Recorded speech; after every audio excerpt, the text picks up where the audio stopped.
नमो ज्ञानेश्वरा नमो ज्ञानेश्वरा निवृत्ती उदारा सोपानदेवा मुक्ताबाई नमो त्रिभुवन पावनी आद्यत्रय जननी देवांची जयांचे केलिया स्मरण होय सकळ विद्यांचे अधिकरण तेची वंदू श्रीचरण श्री गुरूंचे ते नमस्कारोनी आता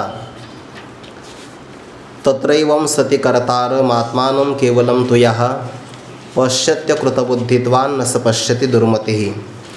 जे मुक्ता ते निर्धारिता लाभे आपलीच मुक्तता जैसी दीपे दिसे पाहता आपली वस्तू।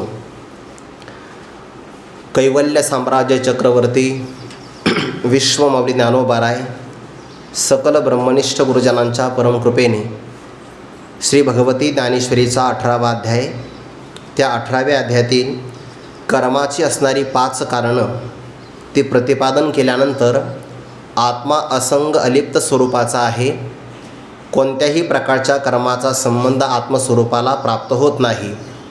पण हे ज्याला कळत नाही असा पुरुष मात्र कर्माच्या बळकट अशा बंधनाला प्राप्त होतो, हा अज्ञानी पुरुषाचा विचार आहे। आणि यानंतर भगवान परमात्मा 17व्या श्लोकामध्ये ज्या ज्ञानी पुरुषाचं वर्णन करणार आहेत त्या पुरुषाच्या संबंधाने जेव्हा लक्षणाचा विचार येतो त्या अगोदर ज्ञानोबाराय या 95 क्रमांकाच्या ओळीपासून या श्लोकाचं अवतरण किंवा प्रास्ताविक भूमिका प्रतिपादन करतात। तत्पूर्वी आजचा दिवस आपल्याकरता खूप महत्त्वाचा आहे। आपल्या सनातन वैदिक भारतीय संस्कृतीच्या पंचांगानुसार नूतन वर्षाला आज प्रारंभ होतो आहे। चैत्र शुद्ध प्रतिपदा। आपल्याकडे 2 प्रकारचे नवरात्र मानले जातात। एक वसंत नवरात्र ज्याचा प्रारंभ आज होतो आहे आणि एक शारदीय नवरात्र ज्याचा प्रारंभ घटस्थापनेला होत असतो। हे दोन्ही नवरात्र शक्ती उपासनेकरता फार महत्त्वाचे आहे आणि म्हणून आजपासून आपण पुढचे 9 दिवस कोणत्याही प्रकारचं अनुष्ठान जर केलं तर त्याला अत्यंत फार विशेष प्रकारच्या फलाचा लाभ प्राप्त होतो। म्हणून बरेच मंडळी हनुमान चालिसा, श्री मारुती स्तोत्र किंवा काही मंडळी रामरक्षा स्तोत्राचं अनुष्ठान करत असतात। आजचा दिवस एवढा महत्त्वाचा आहे की ब्रह्मदेवाने सृष्टीचा प्रारंभच आजपासून केलेला आहे, म्हणून सृष्टीचा आज वाढदिवस आहे। या अर्थाने जर आपण विचार केला तर पहिल्यांदा ब्रह्मदेवाने नगर केलं, त्या नगराचं नाव आहे प्रतिष्ठान, ज्याला आपण पैठण असं म्हणतो। सृष्टी निर्माण करत असताना पहिलं नगर पैठण आहे आणि कालगणनेला प्रारंभ झाला त्याला संवत्सर असं म्हणतात। संवसंती ऋतवहा यस्मिन, ज्याच्यामध्ये अनेक प्रकारचे ऋतू येऊन राहतात त्याला संवत्सर असं म्हणतात। त्या संवत्सराचा प्रारंभ सासवडला झालेला आहे म्हणून त्याला संवत्सर ग्राम असं म्हणतात। प्रारंभ नगराचा तो आहे आणि कालगणनेचा प्रारंभ सासवड किंवा संवत्सराला आहे। हे अनेक प्रकारे महत्त्वाचा हा दिवस आहे। पण याच दिवशी आपल्याकडे ध्वज परंपरा लावण्याची पद्धती आहे, ज्याला आपण ब्रह्मध्वज म्हणतो किंवा मराठी भाषेमध्ये ज्याला आपण गुढिया तोरणे, आनंदाचं प्रतीक म्हणून आपण आपल्या घरासमोर गुढी उभारतो। ज्ञानेश्वरीमध्ये सुद्धा एक गुढी आलेली आहे बघा। ज्ञानोबाराय भगवान परमात्मा आपल्या अवताराची प्रयोजनं सांगत असताना तो विचार स्पष्ट करून सांगतात। त्यावर विशेष आहे बरं ज्ञानोबारायांचं भाष्य। भगवंताने आपल्या अवताराची 3 प्रयोजनं सांगितली। परित्राणाय साधूनां, विनाशाय च दुष्कृतां, धर्म संस्थापनार्थाय संभवामी युगे युगे। भगवान परमात्मा आपल्या अवताराची 3 प्रयोजनं सांगतात। मी साधूंचं रक्षण करण्याकरता येतोय, दुष्टांचा संहार करण्याकरता येतोय आणि धर्माची सम्यक संस्थापना करावी यासाठी मी प्रत्येक युगायुगामध्ये अवताराला येतो। हा विचार फार महत्त्वाचा आहे। म्हणजे भगवंताच्या अवताराची प्रयोजनं 3 आणि ज्ञानोबाराय जेव्हा या श्लोकाला भाष्य करतात तेव्हा भगवंताच्या अवताराचे 13 प्रयोजनं सांगतात। 13 प्रकारची प्रयोजनं भगवान म्हणतात, मी आपुल्याचे कैवारे साकार होणे अवतरे, मग अज्ञानाचे अंधारे गिळून घाली। अधर्माची अवधी तोडी, दोषांची लिहिली फाडी, सज्जनां करवी गुढी सुखाची उभवी, दैत्यांची कुळे नासी, साधूंचा मान गिवसी, धर्माशी नीतीशी शेष भरी, मी अविवेकाची काजळी, फेडोनी विवेक दीप उजळी, तर योगिया पाहे दिवाळी निरंतर. एकाच ओळीमध्ये एक प्रयोजन आहे. स्वसुखे विश्व कोंदे, धर्मची जगी नांदे, भक्ता निगती दोंदे सात्विकांची, पापाचा अंचळ फिटे, पुण्याची पहाट फुटे, जय मूर्ती माझी प्रगटे पंडुकुमारा. पण या 13 प्रयोजनापैकी जवळपास 5 ठिकाणी संतांचं वर्णन आलेलं आहे. आपुल्याचे ने कैवारे संत आहे म्हणजे भक्त आहे, साधूंचा मान गिवसी संत आहे, योगी आप आहे दिवाळी निरंतर संत आहे, भक्ता निगती दोंदे सात्विकांचे संतांचं वर्णन आहे. आणि सगळ्यात महत्त्वाचं परमात्मा सांगतात, जर सुखाची गुढी जगामध्ये मला स्थापन करायची असेल तर याकरता ते मला करता येत नाही. त्याकरता एक जगामध्ये विशेष पात्र आहे, ज्या पात्राचं नाव आहे सज्जन. सज्जना करवी गुढी सुखाची उभवी, सुखाची असणारी पताका सज्जनांच्या हातून जगामध्ये मी प्रतिष्ठित करतो.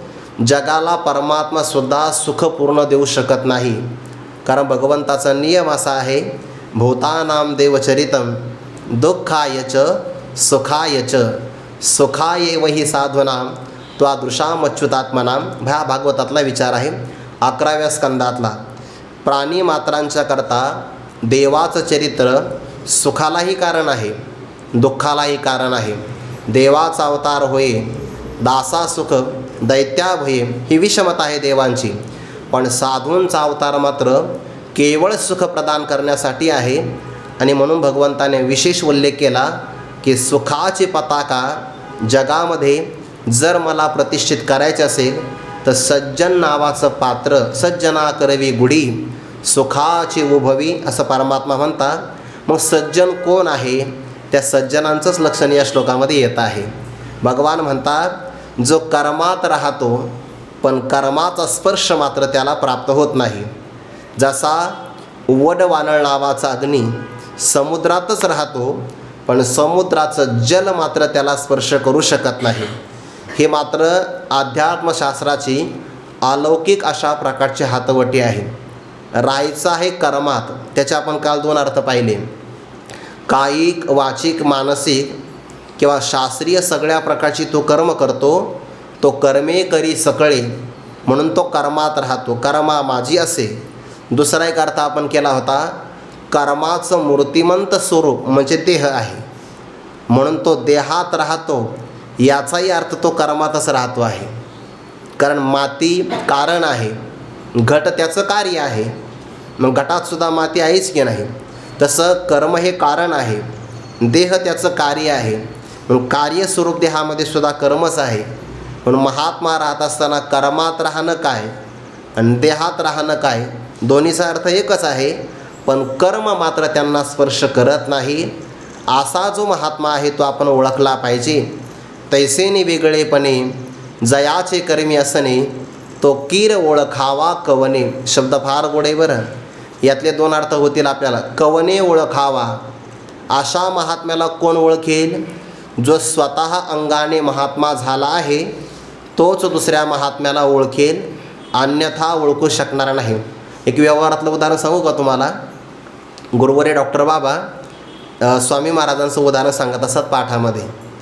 आनंद आश्रम स्वामी महाराज एकदा प्रवास करू लागले रेल्वेमधून, आणि प्रवास करता करता एका व्यक्तीकडे त्यांचं लक्ष गेलं.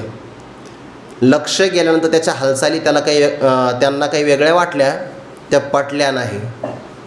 स्वामींच्या नंतर लक्षात आलं की स्वामींनीसुद्धा तुरुंगवास भोगला होता, पण तो काही गुन्हा वगैरे करून नाही, तर एक स्वातंत्र्य सैनिक आहे ते. आणि त्यामुळे भारत मातेसाठी ब्रिटिशांच्या विरुद्ध ते तुरुंगात गेले होते, या संबंधाने तुरुंगात गेले.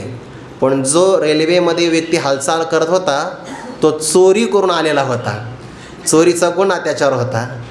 त्याच्या लक्षात आलं आणि स्वामींच्याही लक्षात आलं की आपण दोघे काही दिवसापर्यंत तुरुंगात राहिलो आहे. त्याने स्वामी महाराजांना सांगितलं, महाराज तुम्ही काळजी नका करू, मी बाकीच्या लोकांच्या वस्तूची चोरी करेल, तुमच्या वस्तूला हात मी लावणार नाही. भाव मला असं सांगायचं आहे की चोराला सुद्धा चोर कळतो. स्वामी महाराजांना तर ते सहज कळतं महात्म्याला, तो भाग सोडून द्या. पण त्या चोराच्या लक्षात आलं की आपल्याला कोणीतरी ओळखलेलं आहे. म्हणजे चोराला चोर ओळखू शकतो, संत तर देवालाही ओळखतात. त्याबद्दल काही अन्यथा शंका घेण्याचं काही कारणच नाही. इथला भाव असा आहे की तो किर ओळखावा कवने. त्याला कोण ओळखू शकतं? संतांना संत ओळखू शकतात, संतांना देव ओळखू शकतात. आणि भाव असा आहे, दुसरा जर प्रश्नार्थ घेतला, तो किर ओळखावा कवने, तर भाव असा आहे, ब्रह्मदेवसुद्धा ओळखू शकत नाही. म्हणून ब्रह्मदेव, ते तुकोबारांचं एक प्रमाण आहे बघा, की तेथे माझा काय कोण तो विचार, न कळे साचार ब्रह्मादिका. ब्रह्मदेव ज्यांच्यामध्ये आदी आहे, अशा देवांनासुद्धा तो ओळखू शकत नाही. आणि महात्म्याला ओळखल्याशिवाय आपल्याला लाभ प्राप्त करून घेता येत नाही. भगवान म्हणतात तरी सांगू.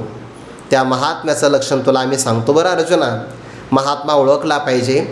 आता महात्मा ओळखावा ही साधकाची अपेक्षा आहे, पण आपल्याला ओळखावं हे मात्र महात्म्याची अपेक्षा नाही.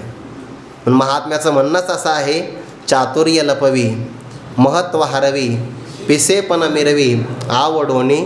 जर नमस्कार केला तर ज्ञानोबा म्हणतात मरणीशी साठी नमस्कारिता. जर नमस्कार केला तर मरण आणि नमस्कार ज्यांना बरोबरीचा वाटतो. आता नमस्काराची ज्यांची ही भावना असेल ते त्या सत्काराची के गोटी, ते सत्काराची काय वार्ता करतील. महात्म्याला नमस्कार आवडत नाही, सत्कार आवडत नाही, तिथे आरती कशी आवडेल. सत्काराची के गोटी की आदरा देईल भेटी, मरणेसाठी नमस्कारिता. तो कीर ओळखावा कवने, वाचस्पतीचे ने पाडे, सर्वज्ञता तरी जोडे, परिवेडी वे माझी दडे महिमे भेने. ते मनुष्य जर असा जास्त लोकांमध्ये परिचित झाला तर स्वांत सुखायामध्ये रममान होऊ शकत नाही. आणि म्हणून त्याला बाबांची एक ओवी बघा, जगे अवज्ञाची करावी, संबंधी सोयीची न धरावी, ऐसी ऐसी जीवी चाड बहो. मी एका महात्म्यांचं वाक्य ऐकलं होतं. कधी कधी यामध्ये बाबा अपवाद आहे बरं, बाबा अपवाद आहे या बाबतीमध्ये. एका महापुरुषांनी सहज कीर्तनामध्ये सांगितलं की बऱ्याचदा काही मंडळी, साधक मंडळी इथं येतात आणि ते आलेले असतात म्हणजे गुरुवारी मारुती बाबांच्या शब्दामध्ये, अरे तू कसं काय आला? मग काय नाही, कंटाळो घरून आलो. मग कसा आला? इथं आहे ना ज्ञानोबा आहे म्हणून तो आला. असे काही काही साधक मंडळी येतात आणि मग ज्ञानोबारांचं महत्त्व कळालं की ते काही घरी माघारी जात नाही किंवा घरामध्ये स्नेहसंबंध ठेवत नाही. पण कधी कधी याच्या उलट होऊ शकतं. याच्या उलट कधी कधी काही माणसं 12-13 वर्ष इथं विरक्तीने राहतात, पण मग आता त्यांची प्रसिद्धी झाली की गावाकडचे लोक त्यांना त्या याच्यामध्ये मोहामध्ये गुरफटतात. आणि मग इथला साधकीय दशेमध्ये राहणारा व्यक्ती जो स्वतःच्या वेळेचा स्वतःकरता वापर करत होता, तो आता आपल्या वेळेचा वापर त्यांच्याकरता करतो. म्हणून हे सुद्धा फार म्हणजे प्रसिद्धी जर आली म्हणून तर महात्म्याला वाटतं की नकोच, जगामध्ये आपली अवज्ञाच व्हावी, आपल्याला कोणी ओळखूच नाही, म्हणजे आपला आनंद आपल्याला घेता येईल. भागवतातलं प्रमाण आहे ना, सुखमस्ती विरक्तस्य मुनेरेकांत जीविनहा. फक्त विरक्ताला सुख आहे. न चेंद्रस्य सुखम किंचिन न सुखम चक्रवर्तीनः सुखमस्ती विरक्तस्य. पुढे लक्षण काय दिलं आहे? विरक्ताला सुख आहे, मुने हे जो मनन करतो त्याला सुख आहे, आणि एकांत जीविनः त्याचे 2 अर्थ होतात बरं. जो एकांतवासामध्ये राहतो त्याच्यामध्ये जो जीवन जगतो, एकांत जीविनः त्याला सुख आहे. किंवा ज्याच्या ज्ञानाचा अंत म्हणजे शेवट एका परमात्म्यामध्ये झालेला आहे त्याला म्हणतात एकांत. अंत म्हणजे शेवट, अंत म्हणजे पर्यवसान. ज्याच्या ज्ञानाचा जाणण्याचा शेवट एका परमात्म्यात झाला आहे आणि त्याच्यामध्ये जो जगतो एकांत जीविनः जया ऐसे लाभे तरी जिने एरवी मरण. आणि म्हणून तो कीर ओळखावा कवने तरी सांगू. त्या उपनिषदामध्ये एक कथा आली आहे. कथा आपण बऱ्याचदा ही पाहिलेली आहे, फक्त ओघ आला म्हणून ओळखावा कवने या संबंधाने. जानश्रुती नावाचा राजा, त्या राजाने म्हणे यज्ञ केला आणि मग मनुष्याने जर पुण्य केलं, तप केलं की तपाचा प्रभाव वाढत असतो. तो तपाचा प्रभाव त्या व्यक्तीच्या अंगाभोवती एक आभामंडल तयार होत असतं. जर आपण असे ते फोटो वगैरे पाहिले की नाही, तर त्यांच्या पाठीमागे असे सूर्य काढलेला असतो बघा, आहे का नाही, त्या आभामंडल असतं.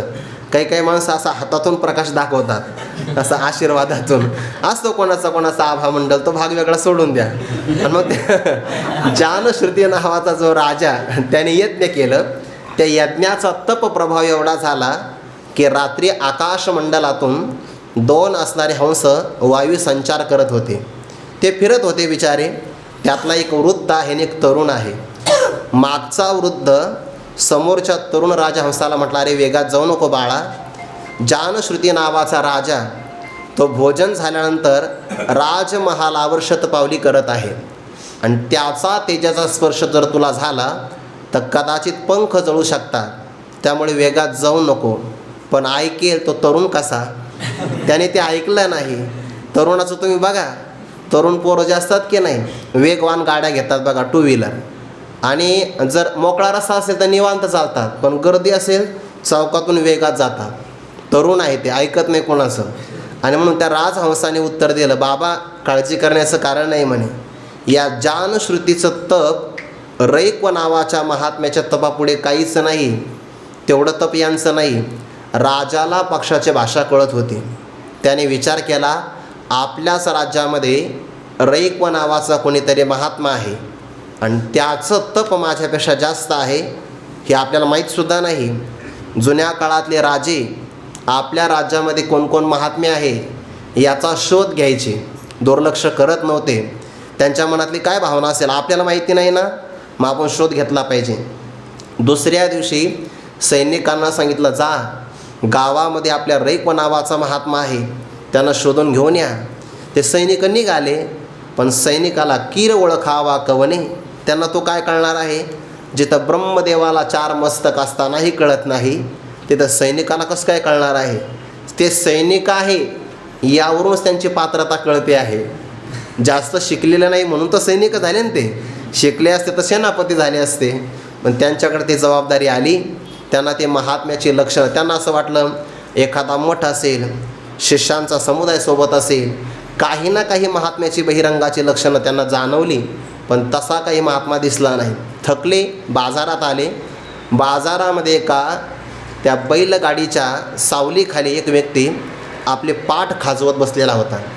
ते सैनिकाचा चेहरा पाहिला आणि विचारलं, तुम्ही थकलेले वाटतात, मी तुमची काही मदत करू का. उद्धट बोलणारे सैनिक ते म्हणले, अरे दिवसभर लोक आमची मदत करू शकले नाही, तू काय मदत करणार आहे, सांगून तर बघा, मदत करतो म्हणे मी तुम्हाला. त्यांनी सांगितलं, आमच्या राजाने राज्यामध्ये कोणीतरी एक रैक्व महात्मा आहे, त्यांचा शोध घेण्याचं आम्हाला काम दिलं. त्या गाडीखाली बसणाऱ्या व्यक्तीने उत्तर दिलं, या देहाला रैक्व असं म्हणतात. म्हणजे मी रैक्व आहे असं नाही परिचय दिला, या देहाला बाकीचे लोक रैक्व म्हणतात. आता त्या बाजारामध्ये अनेक लोक ये जा करतात. भाव असा आहे, महात्मा गाडीही चालू शकतो बरं, असं काही नाही. बाहेरच्या व्यापारावरून काही कोणाचा अंदाज आपण लावू शकत नाही. आपण संतांची चरित्र पाहिली, तो कोणी अलंकार तयार करतं, कोणी मातीची मडकी तयार करत आहे, कोणी मेलेली जनावरं गावातून ओढून बाहेर काढतं आहे. हे सगळे संतांचे प्रकार आहे. कोणी संत त्या शेणापासून गोवऱ्या तयार करत आहे. बाह्य रंगाच्या व्यापारावरून संत ओळखू येत नाही, त्याला अंतःकरणाची भूमिका तयार व्हावी लागते. भगवान म्हणतात, तो कीर ओळखावा कवने. पुढे मग ते उत्तर दिलं. राजा आला, रथ घेऊन आला, अनेक प्रकारचे अलंकार सुवर्ण घेऊन आला आणि महात्म्याला सांगितलं, रैक्व महात्म्याला हे स्वीकार करा आणि मला ब्रह्मज्ञान द्या. ते म्हणजे एवढं सोपं आहे का. ब्रह्मज्ञान एवढं सोपं नाही आहे. आमच्या ज्ञानाला तू संपत्तीने मोजण्याचा प्रयत्न करतो, घेणार नाही. राजासुद्धा फार मोठा अधिकाराच होता. त्याच्या लक्षात आला, हा खराच महात्मा आहे. खरा महात्मा असल्यामुळे स्वीकार करत नाही. अशा महात्म्याला ओळखावं कवने, कीर ओळखावा कवने. तरी सांगो लाभ काय आहे, तो लाभ सांगतात. जे मुक्ता ते निर्धारिता, लाभे आपलीच मुक्तता. जैसे दिपे दिसे पाहता आपली वस्तू. मुक्त पुरुषांच्या चरित्राचा निर्धार म्हणजे निश्चय. त्या निश्चयाचा आपण विचार केला. काल थोडासा आपण विस्तार केला होता. मुक्त पुरुषांचं चरित्र फक्त ऐकावं एवढाच याचा अर्थ नाही आहे.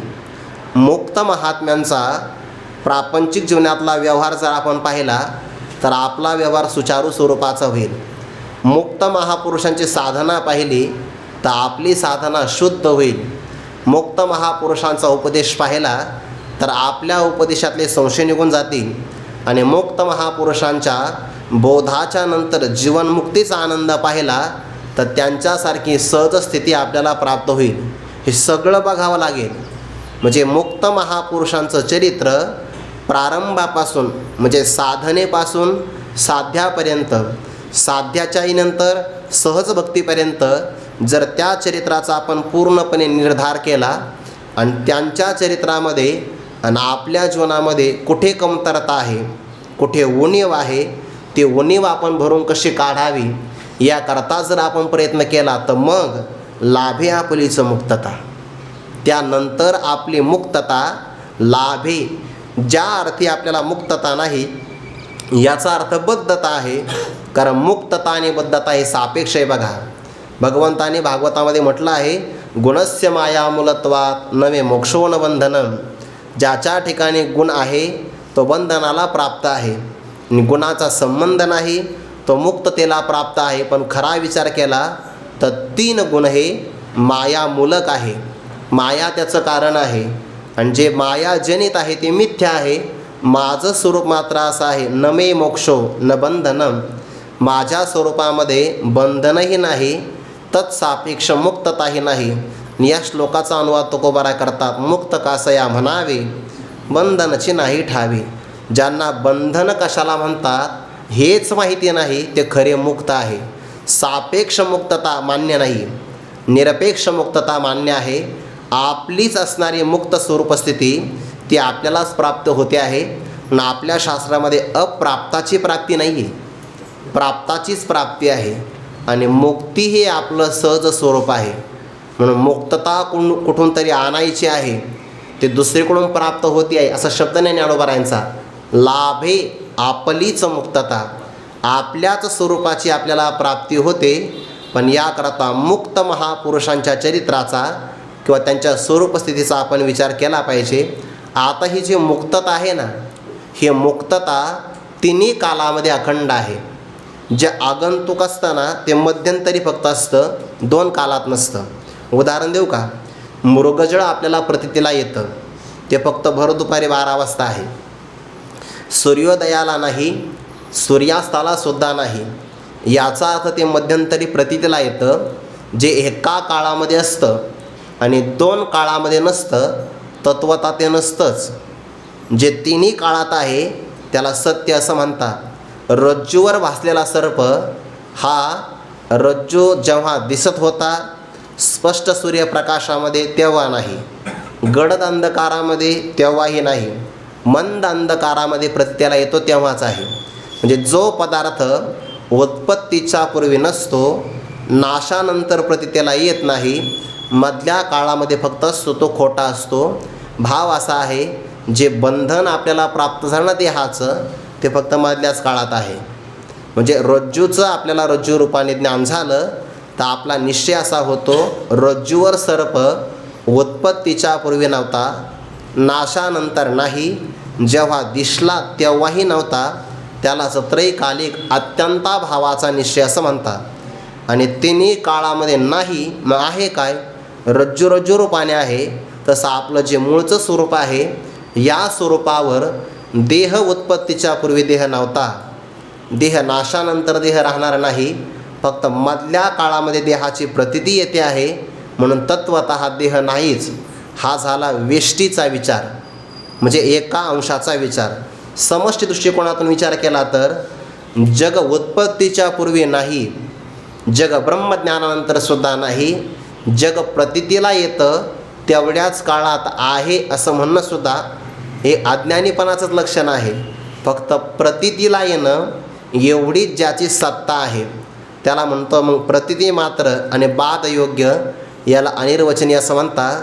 म्हणून प्रतीतीला आलेला जगताचा भ्रम निवृत्त झाला की जे उर्वरित राहतं ना ते आपलं मूळचं स्वरूप आहे. जर आपण शेवाळ दूर केलं, पाण्याची आपोआप आपल्याला प्राप्ती आहे.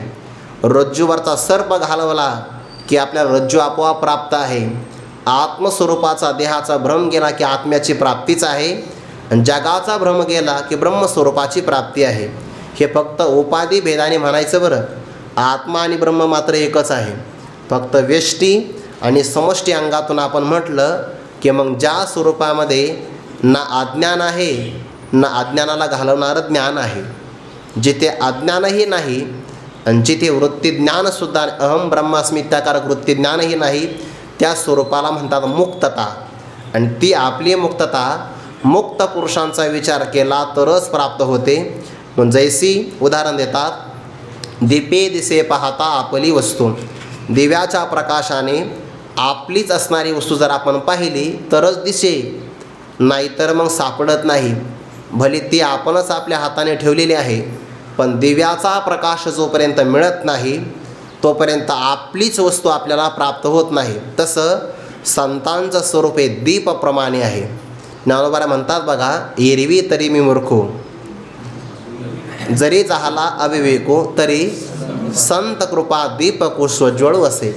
संतांची कृपा हा दीप आहे, आणि या दीप प्रकाशाचा जर लाभ प्राप्त झाला तर आपली आत्मवस्तू सहज आपल्याला प्राप्त होते. असा विचार आपण कालपर्यंत केला होता, पण ओघात सहज विषय आला म्हणून थोडा विस्तार केला. ज्ञानोबा पुढे उदाहरण देतात, ना तरी दर्पण जव उटीजे तव आपण या आपण भेटीजे, का तोय पावता तोय होविजे लवणे जेवी.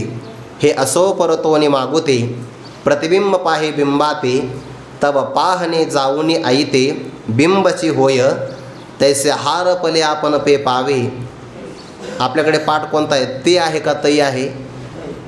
तई. तई संता ते पाहता गे वसावे, म्हणून वानावे ऐकावे तेज सदा. हा तई शब्दच महत्त्वाचा आहे बरं. किंवा ते घेतलं जर कोणाकडे असेलच पाठभेद तरीसुद्धा अर्थ लावता येतो बरं, पण नसेल तर मग आग्रह करण्याचं काही कारण नाही. उदाहरण देतात. पहिलं उदाहरण आहे दर्पणाचं. दर्पण म्हणजेच काय? आरसा. आता हे काही वेगळं सांगायचं काम नाही. आरसा तर कायम आपल्या परिचयाचाच आहे. आरसा नाही, आरसा तर माणसं मोबाईलमध्ये पाहतात, आहे की नाही? आरसाच आहे की नाही? काच. दर्पण जव उटीजे, पण हे जुन्या काळातलं उदाहरण आहे.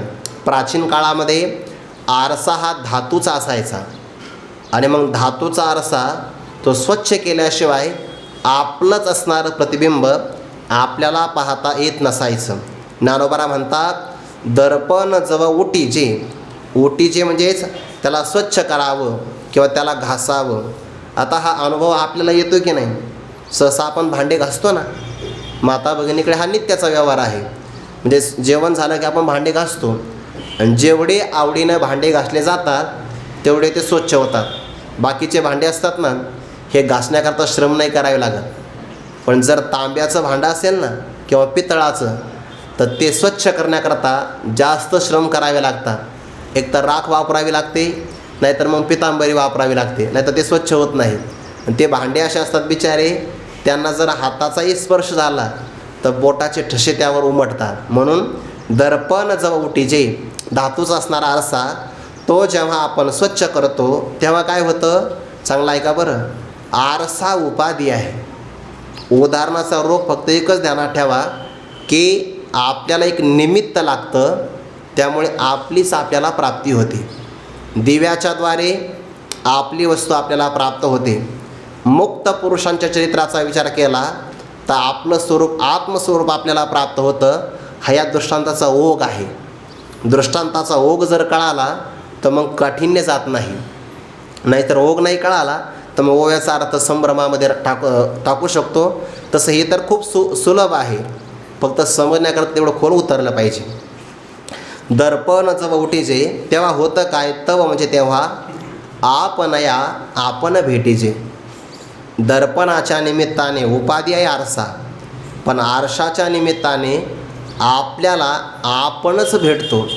एरवी आपलं मुख आपल्याला पाहता येत नाही, दुसऱ्यांचं मुख पाहता येतं, पण आपल्या मुखाचं अवलोकन आपल्याला करताच येत नाही. तसं आपलं आत्मस्वरूप आहे, ते आत्मस्वरूप आपल्याला स्वसामर्थ्याने प्राप्त करता येत नाही. त्याकरता शास्त्र आणि श्रीगुरूंचं वचन हे फार महत्त्वाचं आहे. आणि यांचा जर आधार घेतला तर मग आपल्याला आपल्या स्वरूपाची प्राप्ती होते. ते शास्त्रामध्ये मुख्य समानाधिकरण्य आणि बाद समानाधिकरण्य असे दोन विचार आलेले आहेत.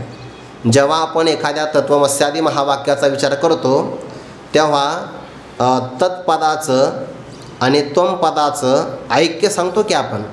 तर त्वम पदामध्ये वाच्यार्थाने जीव आहे, लक्षार्थाने कुटस्थ चैतन्य आहे. तत्पदामध्ये वाच्यार्थाने ईश्वर आहे आणि लक्षार्थाने ब्रह्मचैतन्य आहे. ब्रह्मचैतन्याच्या बरोबर दोघाचं ऐक्य होऊ शकतं. एक आहे वाच्यार्थाचं, दुसरं आहे लक्षार्थाचं. लक्षार्थामध्ये असणारं कूटस्थ चैतन्य आणि ब्रह्मचैतन्य यांचं अखंड ऐक्य आहे, कायमचं ऐक्य आहे, म्हणून त्याला मुख्य समानाधिकरण्य म्हणतात. आणि जीवाने जीवत्वाच्या धर्माचा बाध केला की त्याचं ब्रह्मचैतन्याबरोबर ऐक्य होऊ शकतं. म्हणून ज्याचं ज्याच्याशी बाध करून ऐक्य होतं त्याला बाध समानाधिकरण्य म्हणतात. आणि ज्याचं ज्याच्याशी अखंडच ऐक्य असतं त्याला मुख्य समानाधिकरण्य म्हणतात. कूटस्थ चैतन्य ब्रह्मचैतन्य अखंड ऐक्य आहे. आणि जीवाला मात्र आपला बाध करावा लागतो जेव्हा जीव आपल्या स्वरूपाचा बाध करतो. जसा मिठाचा खडा स्वतःचा मीठपणाचा त्याग करतो तेव्हा त्याला समुद्राची प्राप्ती होते. मिठाच्या खड्याचं समुद्र हे मूळ स्वरूप आहे, तसं जीवाचं ब्रह्म हे मूळ स्वरूप आहे. आणि जीवाला आपल्या जीवत्वाचा जेव्हा तो बाध करतो, म्हणजे मी खोटा आहे असं जेव्हा तो म्हणेल तेव्हा त्या जीवत्वाच्या दशेचा बाध होईल. तेव्हा आपण भेटीची, तेव्हा त्या जीवाला आपल्या मूळ स्वरूपाची प्राप्ती होईल. बरं, म्हणून आपण या शब्दाने दोन अर्थ घ्या. आपल्यालाच आपण भेटतो म्हणजेच काय, जर कुटस्थ चैतन्याने विचार केला तर तो आपल्या मुख्य समानाधिकरण्याने भेटेल. आणि जीवाने आपल्या स्वरूपाचा विचार केला तर तो बाध करून ब्रह्मस्वरूपाला प्राप्त होईल. आपण भेटीजे हा झाला एक अर्थ. का दुसरं उदाहरण, तोय पावता तोय होईचे लवणे जेवी. इथंच ते उदाहरण आलं आहे. लवणे म्हणजे मिठाचा खडा, जेवी म्हणजे ज्याप्रमाणे. तोय पावता समुद्राच्या पाण्याला प्राप्त झाला, कमीत कमी त्याला 1 महिना तरी लागतो की नाही समुद्र व्हायला, का नाही लागत. फक्त मिळाला की मिळाल्याबरोबर समुद्राच्या पृष्ठभागावर मिठाचा मोठा खडा जर पडला तर तो तळाला जाईपर्यंत सापडत नाही. बरं, लगेच तो समुद्र स्वरूप होऊन जातो. तसं जीवाने विचाराच्याद्वारे अज्ञान घालवलं, वृत्तीज्ञानाचाही संबंध सोडला आणि स्वतःची जीवत्वदशा सोडून दिली की त्याला आपल्या मूळच्या स्वरूपाची प्राप्ती होते. तोय पावता तोय होईचे लवणे जेवी. एरवी अध्यात्मशास्त्र सोडून आपण बाकी कोणत्याही ठिकाणी विचार केला तर एवढा लाभ होत नाही. बरं, मनुष्याने कितीही प्रयत्न केला तर तो वेगळाच राहतो. फक्त ब्रह्मस्वरूपाचा असं ऐक्य आहे की जो ब्रह्माला जाणतो तो ब्रह्मच होतो. ब्रह्मवेद ब्रह्मैव भवती. ब्रह्मस्वरूपाला जाणणारा ब्रह्मच होतो. म्हणून तोय पावता तोय होईजे लवणे जेवी. आता एक बारकावा यातला असा आहे, जेव्हा मीठ समुद्राशी ऐक्य करायला गेलं जाताना दिसतं, उडी मारतानाही दिसतं, पण तळाला दिसत नाही. तसा जीवात्मा परमात्मेशी ऐक्य करण्याकरता निघाला तेव्हा साधना करताना दिसतो, पाठ ऐकताना दिसतो, महावाक्याचं श्रवण करताना दिसतो, पण ब्रह्मस्वरूपाला प्राप्त झाला की मग परत माघारी येत नाही. यद गत्वा न निवर्तन्ते तद्धाम परमं मम. स्वरूपाने येत नाही, पण भाव असा, जर त्याला ब्रह्मज्ञान झालं आणि प्रारब्ध शिल्लक राहिलं तर त्याचा देह राहू शकतो, पण वृत्ती मात्र तदाकारतेला प्राप्त झाली आहे. तोय पावता तोय होईजे लवणे जेवी. हे असो, फार विस्ताराने उदाहरण सांगण्याचं काही कारण नाही, म्हणून असो. परतोनी मागुते प्रतिबिंब पाहे बिंबाते तव पाहणे जाऊन ऐते बिंबची होय. यामध्ये बिंब प्रतिबिंबवादाचं उदाहरण दिलं आहे. भक्तीसाठी ना हा बिंब प्रतिबिंबवाद खूप महत्त्वाचा आहे. उदाहरण देतो म्हणजे लक्षात येईल. काही माणसं असं म्हणतात की देवाला नैवेद्य दाखवण्याचं काय कारण आहे, कशाला देवाला नैवेद्य दाखवायचा, तर मधुसूदन सरस्वतींनी याचं उत्तर 7व्या अध्यायामध्ये दिलेलं आहे. दैवी हिषा गुणमयी मम माया दुरत्यया मामे वै प्रपद्यन्ते माया मेताम तरंती ते. या श्लोकाचं चिंतन करत असताना बिंब प्रतिबिंब वादाचं उदाहरण दिलं आहे. उदाहरण समजून घ्या अगोदर म्हणजे लक्षात येईल. आपण आरसा समोर घेतो, आरशामध्ये आपण पाहतो. आरशात काय असतं? आरशात काय असतं? प्रतिबिंब असतं. आरशात प्रतिबिंब आहे, मग आरशासमोर कोण आहे? बिंब आहे. एका आरशामुळे एका चेहऱ्याला दोन भाव प्राप्त झाले. वास्तविक चेहरा चेहराच आहे, पण आरशात आल्यामुळे प्रतिबिंब झाला आणि आरशासमोर आल्यामुळे बिंब झाला. आता कल्पना करा, आपण गंध लावतो आहे. चांगला आहे का बरं?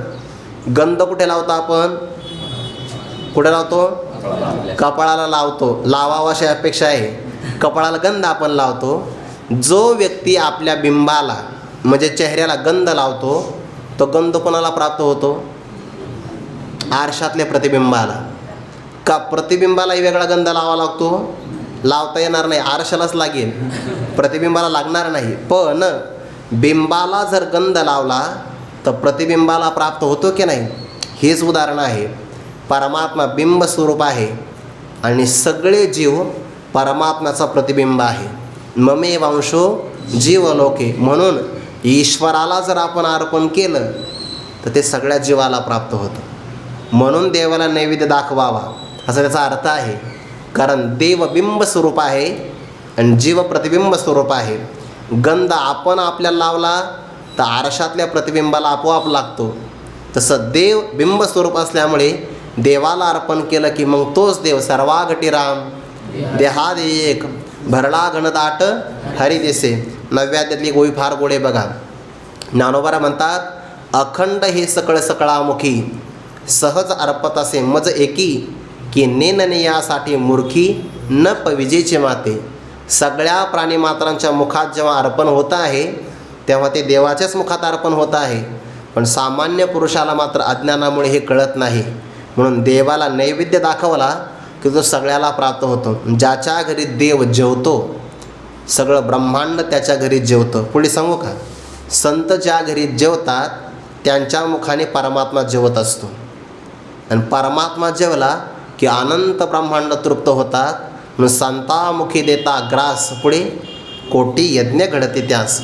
संतांच्या मुखातून एक घास अन्न जर दिलं तर कोट्यावधी यज्ञाचं त्यांना फळ प्राप्त होतं. एवढं सामर्थ्य आहे. थोडा विस्तार केला. बिंब प्रतिबिंबवाद आपल्यासमोर आल्यामुळे हे उदाहरण राहू द्या. परतोनी मागुते प्रतिबिंब पाहे बिंबाते. आरशामध्ये पडलेलं प्रतिबिंब त्याने विचार केला, अरे आरशात आल्यामुळे मला प्रतिबिंब नाव आलेलं आहे, पण मी आरशाचा नाही आहे. मी आरशासमोर जो व्यक्ती आहे त्याचा मी अंश आहे. म्हणून त्या प्रतिबिंबाने माघारी फिरून जेव्हा बिंबाला पाहण्याचा विचार केला, ज्ञानोबा म्हणतात प्रतिबिंब जेव्हा बिंबाला पाहतं तेव्हा प्रकार असा होतो, पाहणे जाऊनी पाहण्याची क्रिया जाते आणि मग आयते ते प्रतिबिंब जे आहे ना, आयतं बिंबची होय, ते बिंब भावालाच प्राप्त होतं. तसा जीवात्मा जेव्हा अंतर्मुखतेनं आपल्या स्वरूपाचा विचार करू लागतो, अंतर्मुख होतो, तेव्हा तो जीवात्मा आपल्या आत्मस्वरूपाला प्राप्त होतो. त्याचं पाहणं हे जातं बघा. पण ज्ञानोबाला म्हणतात ना, तो हारी श्रीहरी पाहिला डोळे भरी. पुढे पाहता पाहणे दुरे सारून या. मी परमात्मा पाहिला म्हणे. पाहिला म्हणजे ज्ञान करून घेतला. पण कसा? पाहता म्हणजे पाहणारा, आणि पाहणे म्हणजे पाहण्याची क्रिया. म्हणजे क्रिया आणि कर्ता हे जाऊन जे आयतं पाहणं आहे ना ते मी पाहिलं. पाहणे जाऊन आयते बिंबची होय तैसे. त्या दृष्टांताप्रमाणे हार पले आपण पे पावे तै संता ते पाहता गिमसावे. मनोनी वानावे ऐकावे तेच सदा. चकार आणि अन्यांची व्यावृत्ती केली बरं. मनुष्याने काय ऐकावं आणि कुणाचं वर्णन करावं तेच सदैव करावं. कसं? हार पले आपण पे पावे. आपण पे आपलं जे स्वरूप आहे ना ते आपल्यालाच प्राप्त होतं, पण ते कसं आहे? हरवलेलं आहे. हरवलेलं आहे म्हणजे अप्राप्तवत आहे. अप्राप्त असं नाही म्हणायचं बरं. वैकुंठवासी प्रातस्मरणीय गुरुवरी श्री विठ्ठल बाबा घुले पाठामध्ये बाबा सांगायचे, एक ओवी आल्यानंतर, जे प्राणिया कामी भर, देहाची वरी आदर, मनोवणी पडिला विसर आत्मबोधाचा. यावर बाबा एक वाक्य सांगायचे, बुवा, ज्या व्यक्तीचा, ज्या प्राण्याचा कामावर भर आहे, देहावर आदर आहे आणि याचा परिणाम म्हणून त्याला पडिला विसर आत्मबोधाचा, आत्म्याचा विसर पडत नसतो, आत्मबोधाचा विसर पडत असतो. हे बाबांचं वाक्य आहे. म्हणजे सामान्य रूपाने आपण आहे हे सगळ्यांनाच माहिती आहे की नाही, पण विशेष रूपाने मात्र मी सच्चिदानंद ब्रह्मच आहे हे कोणालाही माहिती नाही आहे. म्हणून आत्मबोधाचा विसर पडणं म्हणजे विशेष रूपाने ज्ञान नसणं आहे. आणि सामान्य रूपाने मी आहे, मी आहे, जो व्यक्ती म्हणतो ना मी आहे, त्याच्या या अस्तित्वातून देव आहे याची सिद्धी होऊन जाते. जर एखादा म्हणला देव नाहीच, तर पंचदशीकार असं म्हणतात, ज्याने देवाचं अस्तित्व मानलं नाही त्याने स्वतःचं सुद्धा अस्तित्व मानलेलं असं नाही. असत ब्रह्म असं जो म्हणत असेल तो स्वतः असत होईल, कारण तो देवाचा अंश असल्यामुळे जसा तो आहे तसा देवही विद्यमान आहे. पण हे जीवाला विशेष रूपाने मात्र ज्ञान नाही. म्हणजे सामान्य ज्ञान आहे, विशेष रूपाने अज्ञान आहे. आणि म्हणून आपलीच आत्मवस्तू आपल्याला अप्राप्त होत आहे. त्याला म्हणतात हरपले, हरवलेल्याप्रमाणे आहे. आहे जवळच पण कळत नाही ना, जवळी आहे परी भेटे ना. त्या हरणाच्या त्याला मृग म्हणतात बघा, त्या मृगाच्या, ते सगळ्यांच्या नसतं बरं, एक क्वचितच एखादा मृग असतो की त्याच्या नाभीमध्ये कस्तुरी असते आणि तो मृग जर एखाद्या जमिनीमध्ये बसला आणि त्याचा स्पर्श जर त्या जमिनीला झाला तर ती जमीन किंवा मातीसुद्धा त्या कस्तुरीच्या किमतीला विकली जाते. एवढं महत्त्व आहे त्याला ते सुगंध येतो, तो वेडा होतो. पण तो सुगंध आपल्या जवळच आहे त्याला कळत नाही आणि मग सुगंधाच्या शोधामध्ये तो भरकटत राहतो. हे मृगाचं उदाहरण नाही आहे, हे प्रत्येक जीवाचं उदाहरण आहे. जर तो अंतर्मुख झाला, आपला अनुभव आहे की नाही, गाढ झोपेमध्ये शब्द स्पर्श रूप रसगंध 5 विषयापैकी एकही विषय अनुकूल नसतानासुद्धा मी सुखाने झोपलो होतो, हा आपला अनुभव आहे. विषय नसतानाही सुख उपलब्ध होतं, याचा अर्थ ते आत्मसुख आहे, ते ब्रह्मसुख आहे, ते आपलं स्वरूप आहे. पण जीवाला हे कळत नाही ना. ज्याला आतमध्ये मिळत नाही तेव्हा बाहेर शोधण्याचा प्रयत्न केला जातो, आणि ज्याला आतमध्ये मिळालं तो बाहेर धावाधावच करत नाही. नियमच आहे, आतमध्ये सुखाची प्राप्ती होणं हा परमार्थ आहे आणि सुखाचा वेड्याप्रमाणे बाहेर शोध घेणं हाच प्रपंच आहे. दुसरं काही लक्षण करण्याचं काही कारणच नाही.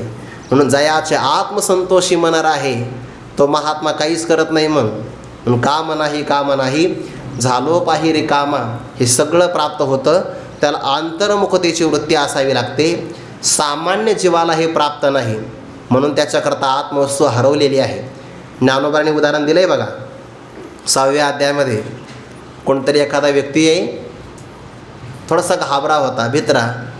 त्याच्या धर्मपत्नीने सांगितलं, अहो आज गुढीपाडवा आहे, स्वयंपाक फार मोठा करायचा आहे, मला मोठा स्वयंपाक करायचा, तर मी काही बाजारात जाणार नाही, काही सामुग्री मला लागते तेवढी फक्त आणून द्या. तुम्हाला बाजारात जातो मी, पण आज जर मंदिरात एवढी गर्दी असेल तर बाजारात किती असेल, कारण सगळे लोक नवीन वाहनं घेण्याकरता आलेलीच आहे. त्यामुळे मी काही बाजारात जाणार नाही. का जाणार नाही, हरवलो मग तिने सांगितलं, तुम्ही हरवणार नाही, मी तुमच्या पायाला काळा धागा बांधते. जोपर्यंत पायामध्ये हा धागा असेल समजून घ्यावं तुम्ही अजून हरवलेलेच नाहीत. यदा कदाचित धागा तुटला तर मग हरवले, निघाला बाजाराला. पण मनुष्य असा आहे, जर तो शांतपणे बाजाराला गेला आणि ज्या वस्तू लागतात त्या वस्तू घेऊन आला तर तो मनुष्यच नाही. तो रस्त्याने जाता जाता काय काय नवीन घडतं आहे त्या सगळ्या घडामोडी ध्यानात ठेवूनच येतो.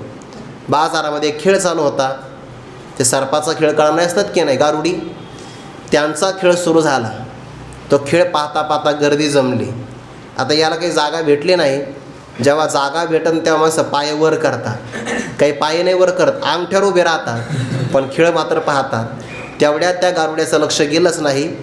दुर्लक्ष झाल्यामुळे एक सर्प संधी साधून त्या पेटाऱ्यातून निघाला.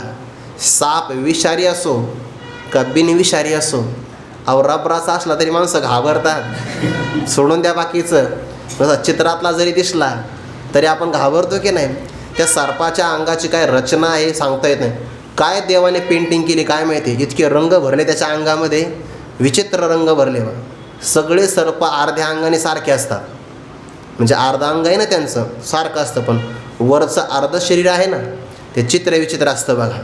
ते कवडे असतात, वेगवेगळ्या प्रकारचे रंग. तो निघाल्यानंतर मग कोण थांबतं तिथं? कोण पाहत आहे याकडे? त्या सापाकडं कोण पाहत आहे? सगळे गेले पळून. आणि त्या घाई गडबडीमध्ये त्याच्या पायातला धागा तुटल्याबरोबर तो रस्त्यातच बसला आणि मोठ्याने रडू लागला. का कवन एक भ्रमलेपणे, मी तो नवे का चोरलो म्हणे. ऐसा नाथेला छंद अंत करणे घेऊन ठाके. लोक म्हणले तू का रडतो? तो रडू नको, तो काय करू? म्हणे मी हरवलोय, माझी चोरी झाली, आता मला कोणी मूळच्या घराला घेऊन जाणार नाही. त्या शेजारच्या लक्षात आलं हा असं काही ऐकणार नाही. जे माणसं कोणाचं ऐकत नाही ते घरच्या मंडळीचं ऐकत असतात. मग त्या मंडळीला सांगितलं तुमचे असणारे पतिदेव सगळ्या गावाला जाग करतात म्हणे, जा. तिच्या लक्षात आलं की हा हरवला कशामुळे? पायात धागा नाही. लक्ष न देता तिकडेच पाहता तिने पायात धागा बांधला. आरडू नका म्हणे, बघा पायात धागा आहे, सापडलो. ज्ञानोबा म्हणतात एरवी हो येते तोचे आहे, परी काय की जे बुद्धी तैसी नोहे, देखा स्वप्नीचे निघाये की मरे साचे. एरवी तो चोरला गेलेला नव्हता. जो तो स्वतःला मी हरवलो आहे असं म्हणत होता, तो हरवलो आहे असं म्हणतानाही तोच होता. पण काय करावं, तशी त्याची बुद्धी होत नव्हती. जेव्हा त्याची बुद्धी होईल तेव्हा त्याच्या लक्षात येईल की मी हरवलो नाही, मी मलाच प्राप्त झालो आहे. ही बुद्धी देणारं शास्त्र आहे अध्यात्मशास्त्र, आणि हा विचार देणारे आहे सद्गुरू. म्हणून सद्गुरू आपल्यालाच आपली प्राप्ती करून देतात. नामदेवरांचा अभंग फार गोड आहे बघा. निज वस्तू दाविली माझीच आत्मवस्तू सद्गुरू देवाने मला दाखवली, पण ती केव्हा पाहता येईल? हरवपले आपण पे पावे. तै म्हणजे जेव्हा आपल्याला आपली हरवलेली आत्मवस्तू प्राप्त व्हावी अशी इच्छा निर्माण होईल. जै म्हणजे जेव्हा, तेव्हा काय करावं लागेल? संता ते पाहता गेवसावी. जर आपण संतांचं दर्शन घेतलं, इथं पाहता म्हणजे दर्शन असा पण अर्थ चालेल बरं. संतांचं आपण दर्शन घेतलं तरीसुद्धा आपल्याला आपली आत्मवस्तू प्राप्त होईल. दुसरा अर्थ असा होईल, संत कोणाला म्हणतात? या उपाधी माझी गुप्त, चैतन्याचे सर्वगत, ते तत्त्वज्ञ संत किंवा तत्त्वज्ञ सतत स्वीकारिती. या जगताच्या उपाधीमध्ये सर्वगत असणारं चैतन्य ज्यांना आत्मत्वाने प्राप्त झालेलं आहे त्यांना संत असं म्हणतात. आणि अशा संतांना आपण पाहायचं. कसं पाहायचं? संतांची असणारी सहज स्थिती, स्वरूपानुभूती, आत्मानुभूती जर आपण पाहिली, म्हणजे आपल्याला अप्राप्तवत असणारा, म्हणजे प्राप्त नाही आहे, कारण का अज्ञानाचं आवरण आहे. आणि मग अज्ञानाचं आवरण निवृत्त करून जर आपल्याला आपली आत्मवस्तू पाहायची असेल तर आपल्याला संतांची सहज स्थिती पाहावी लागेल. संतांचं स्वरूप आपण पाहिलं आणि त्या स्वरूपाच्या बरोबर आपणही आपल्या स्वरूपाची तुलना केली तर नियम असा आहे, लक्षण साम्यात एकत्व सिद्धी. परमात्म्याचं लक्षण काय आहे? सत्यम ज्ञानम अनंतम ब्रह्म. म्हणजे सत्य आहे, नंतर ज्ञान स्वरूप आहे, अनंत आहे म्हणजे आनंद स्वरूप आहे. हे झालं ब्रह्माचं लक्षण. ब्रह्माचं लक्षण आहे म्हणजे संतांचं लक्षण आहे. आणि त्या लक्षणाबरोबर आपण जर आपल्या लक्षणाचा विचार केला तर ज्यांचं लक्षण एक असतं त्यांच्यामध्ये ऐक्य होऊ शकतं बरं. आता जसा परमात्मा सत्य आहे तसा जीवही सत्य आहे. जसा परमात्मा ज्ञानस्वरूप आहे तसा जीवही ज्ञानस्वरूप आहे. जसा परमात्मा आनंद स्वरूप आहे तसे आपणही आनंद स्वरूपच आहोत की नाही. जागृतीमध्ये आपण आहोत यामध्ये आपलं सत्स्वरूप कळतं. स्वप्नामध्ये आपण बाहेरचा प्रकाश न घेता पदार्थांचं प्रकाशन करतो, यातून असणारं आपलं ज्ञानस्वरूप कळतं. आणि सुषुप्ती अवस्थेमध्ये कोणताही विषय नसताना ज्या अर्थी आपल्याला सुखप्राप्ती होते याचा अर्थ आपली आनंदरूपता आपल्याला कळते. म्हणजे जीवसुद्धा सत, चित आणि आनंद स्वरूप आहे. आणि ब्रह्मसुद्धा सत्यम, ज्ञानम, अनंतम आनंद स्वरूप आहे. दोघांचं लक्षण जर एक असेल तर मग लक्षण साम्यात एकत्व सिद्धी होते. अशा संतांचे आपण सहज स्थिती पाहिली तर ज्ञानोबारा म्हणतात, तैसे हार पले आपण पे पावे, तै संता ते पाहता घेवसावे. म्हणून काय करावे, वानावे ऐकावे तेच सदा. कायम, सदैव म्हणजे कायम. सदा शब्द फार महत्त्वाचा आहे. सदा म्हणजे सप्तापुरता नाही, सदा म्हणजे एक प्रमाण देतो म्हणजे लक्षात येईल. आ सुप्ते रामृते कालम नयेद वेदांत चिंतया, कामादीनाम दद्यांनावसरम किंचित कामादीना मना गपी. जाग झाल्यापासून गाढ झोप लागेपर्यंत किंवा कळायला लागल्यापासून तर मृत्यूच्या क्षणापर्यंत कायम वेदांत चिंतन करावं, शास्त्रचिंतन करावं. तसं सदा तेच सदा वानावे, वक्त्याने वर्णन करावं आणि श्रोत्याने ऐकावे. वानावे ऐकावे तेच सदा. का, त्यांचं वर्णन केलं, त्यांचं चरित्र आपण ऐकलं तर अनेक लाभ प्राप्त होतात. थोडासा विस्तार होईल, त्या विस्ताराचा विचार आपण उद्या करू. पुंडलिक वरदारी विठ्ठल श्री ज्ञानदेव तुकाराम मौली ज्ञानेश्वर महाराज की जय. जगद्गुरु तुकाराम महाराज की जय. सद्गुरु जोग महाराज की जय.